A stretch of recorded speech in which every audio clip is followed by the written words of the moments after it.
오늘은 5월 4일 사무엘하 14장 1절부터 11절입니다. 1절이에요. 수리아의 아들 요압이 왕의 마음이 압살롬에게로 향하는 줄 알고 요압이라고 하는 다윗의 장군이 있었죠. 군대 장관입니다. 이 사람이 다윗이 이제 첫아들 암논이 죽고 다윗의 마음이 압살롬에게 가는 것을 느꼈어요. 압살롬이 지금 3년 동안 아버지 곁을 떠나 있는 상태인데 다윗은 압살롬을 여전히 사랑하고 있고 왕위를 압살롬에게 넘기려고 하는 것이 보이는 거예요. 그러다 보니까 요압이 생각을 합니다. 이제 앞으로 이 왕위가 압살롬에게 넘어가면 자신의 권력도 중요하기 때문에 압살롬과 함께 해야 되겠다는 생각이 든 거죠. 그래서 말로는 화해시킨다고 말하면서 다윗과 압살롬 사이의 가교 역할을 그가 자칭하여 하게 되는 것입니다. 그런데 이 동기가 순수하냐? 그렇지 않다라는 거예요. 자기의 욕심으로 이 일을 진행하게 되는 것이다. 그리고 다윗이 빨리 압살롬을 용서해 줘야 자기가 압살롬의 옆에 서서 권력을 누릴 수 있기 때문에 이 다윗의 마음을 빨리 돌이키려고 작정을 하고 계획을 짜는 장면을 보게 되고요. 두 번째 절 2절부터는 그 계획을 실행하는 것들이 나오게 되는 것입니다. 요압은 순수하지 못한 방법으로 자신의 욕심으로 이 일을 진행하는 것을 보게 돼요. 자기 욕심으로 진행하다 보니까 이곳에는 숨은 의도가 있고요. 또한 거짓말이 있고요. 그리고 철저하게 인간적인 방법을 동원할 수밖에 없지 않겠느냐라는 거예요. 여러분, 내가 동기가 순수하지 못하면 하나님의 뜻이 아니라 내 욕심으로 일을 시작하게 되면 어떤 일이 벌어집니까? 그 결과에 하나님의 개입과 하나님의 뜻과 하나님의 결과를 기다리지 못해요. 내가 그 결과를 도출해내기 위해서 노력을 합니다.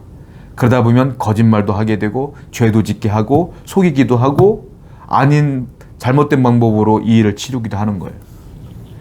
순수한 동기가 아니기 때문에 그래요. 죄로 말미암은 시작이기 때문에 그래요. 여러분, 그렇습니다. 성도는 어떤 일에 있든지 간에 그 결과는 내가 도출해낸 것이 아니라 하나님의 때를 기다릴 수 있는 성도가 되어야 된다. 이게 순수한 마음을 가진 성도예요. 무엇이든지 간에 그 결과는 하나님께 있습니다 라고 믿고 살아가는 여러분 되기를 축원드립니다. 2절부터 보겠습니다.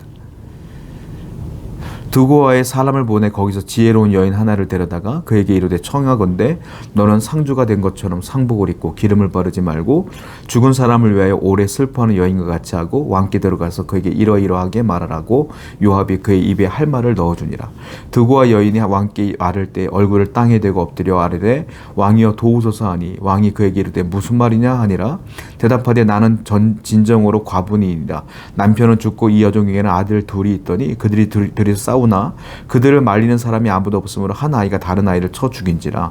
온 족속이 일어나서 당신의 여종 나를 핍박하여 말하기를 그의 동생을 쳐 죽인 자를 내놓으라. 우리가 그의 동생 죽인 자를 죄를 갚아 그를 죽여 상속자가 될 것까지 끊겠노라 하오니 그러한즉 그들이 내게 남아있는 숯불을 깨서 내 남편의 이름과 씨를 세상에 남겨두지 아니하겠나이다 하니. 자, 이게 무슨 말이냐면 요압이요 여인 한 명을 섭외를 합니다. 그 연기를 시켜요. 연기 잘하는 여인을 섭외해서 연기를 시켜요. 너는 이제부터 상복을 입어라. 그리고 상을 당한 여인처럼 연기를 하는데 다윗 왕 앞에 가서 연기를 해라 라고 시작하는 거예요. 그 연기의 내용이 뭐냐면 그 대본까지도 요압이 줬어요. 네가 과부인데 아들 둘이 있어. 그 둘이서 싸우는 거야. 싸웠는데 사람들이 안 말려갖고 감정이 격해지다 보니까 한 녀석이 형을 죽인 거야, 동생이. 근데 동네 사람들이 그걸 알고 형을 죽인 동생을 내놓으라. 우리가 그 동생을 죽이겠다라고 말한다고 해라. 근데 너에게는 아들만 남았으니까 용서해달라고 왕에게 구하라. 이렇게 연기를 한 거예요. 다윗이 그 얘기를 듣는데 마치 지금 다윗의 상황과 똑같아.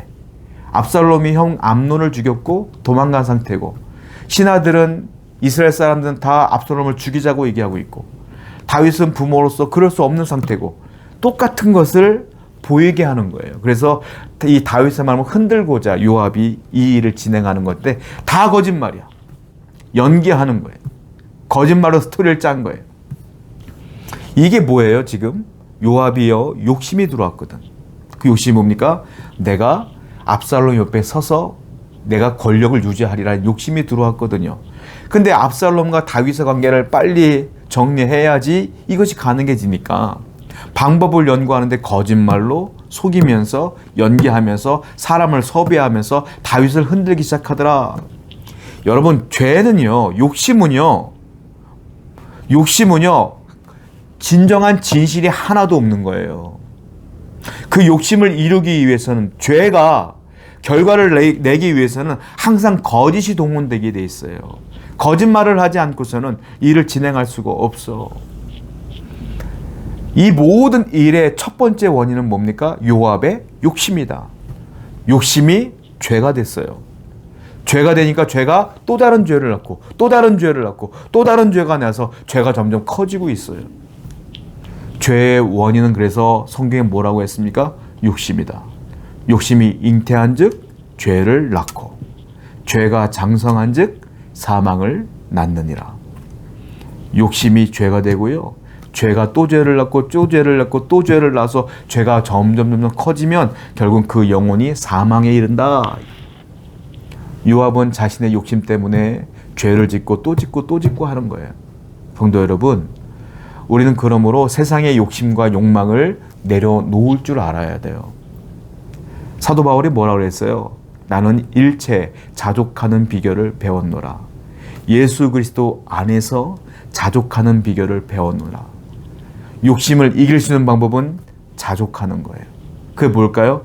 주님이 주신 것으로 만족합니다. 주신 것으로 감사합니다. 이렇게 사는 자가 죄와 싸워 이길 수가 있어요. 오늘도 욕심이 아니라 감사하며 살아가는 여러분 되기를 축원드립니다. 그 다음 말씀 보겠습니다. 9절이에요. 드고와 여인이 왕께 아뢰되 내 주 왕이여 그 죄는 나와 내 아버지 집으로 돌릴 것이니 왕과 왕위는 허물이 없으리이다.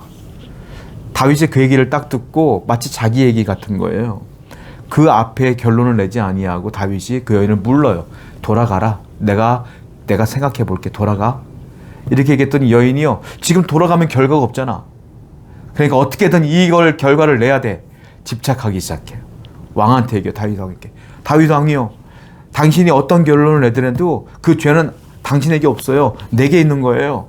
그러니까 제발 좀 이 아이를 살려주세요 라고 얘기하는데 연기를 하는 거죠. 다윗은 마음이 흔들려요. 원래는 다윗은 여인을 돌리려고 했는데 여인이 자꾸 집착하는 거야. 다윗의 마음을 돌리려고 하는 거예요. 여러분, 욕심으로 시작한 일들은요, 죄로 시작한 일들은요, 하나님이 결과를 내지 않기 때문에 내가 결과를 내야 돼. 그럼 뭐가 돼? 집착이 되는 거예요. 거기에 막 매몰돼가지고 그 일을 어떻게 해든지 간에 이루려고 해. 그러니까 방법이 잘못되는 거지. 거짓말이 들어가는 거지. 사람을 속이는 거지. 사람을 배제하는 거지. 배신하는 거죠. 그러니까 이 거짓으로 시작된 것은 과정도 다 거짓이야. 지금 죄가 또 죄를 낳고 있는 장면 아니겠습니까? 성도는요, 죄의 결과를, 인생의 결과를 어떻게 되느냐? 주님께 맡길 줄 알아야 돼. 내 사업의 결과도 하나님께, 내 직장 생활의 결과도 하나님께, 내 가정도 하나님께, 내 교회도 하나님께, 내 삶도 하나님께 다 맡겨버리고, 결과도 하나님께 맡겨버리고 기다리는 자가 성도다. 그 결과를 내가 바꾸려고 하니까 욕심이 되고 거짓말이 되고 죄가 되는 거예요. 하나님께 맡기는 성도가 되어야 될 줄로 믿습니다. 11절입니다. 여인이 이르되 청하건대 왕은 왕의 하나님 여호와를 기억하사 원수 갚는 자가 더 죽이지 못하게 하옵소서. 내 아들을 죽일까 두렵나이다 하니 왕이 이르되 여호와께서 살아계심을 두고 맹세하노니 내 아들의 머리카락 하나도 땅에 떨어지지 아니하노라 하니라. 다윗이 하도 이 여인이 집착을 하니까 뭐라고 말합니까? 이 여인을 동정하는 마음으로 그래 알았어. 내가 여호와께 맹세하여 말하노니 아무도 네 아들 머리카락도 손 못 대도록 내가 만들게 라고 말하는 거예요. 다윗은요, 이 여인이 자꾸 집착하고 얘기하다 보니까 자신도 모르게 감정에 동화돼 버렸어요. 왜? 자신도 똑같은 상황이니까. 감정에 치우친 거야. 감정에 치우치면서 하나님께 맹세해. 그리고 결과를 내게. 네 아들 못 건들게 할게. 하나님이 말씀하신 결과가 아니잖아요. 이거는 다윗이 감정이 격화돼서 내온 결과인 거예요. 하나님의 사람은 감정에 따라 맹세해서는 안 돼요. 감정에 따라 결과를 내서는 안 돼요.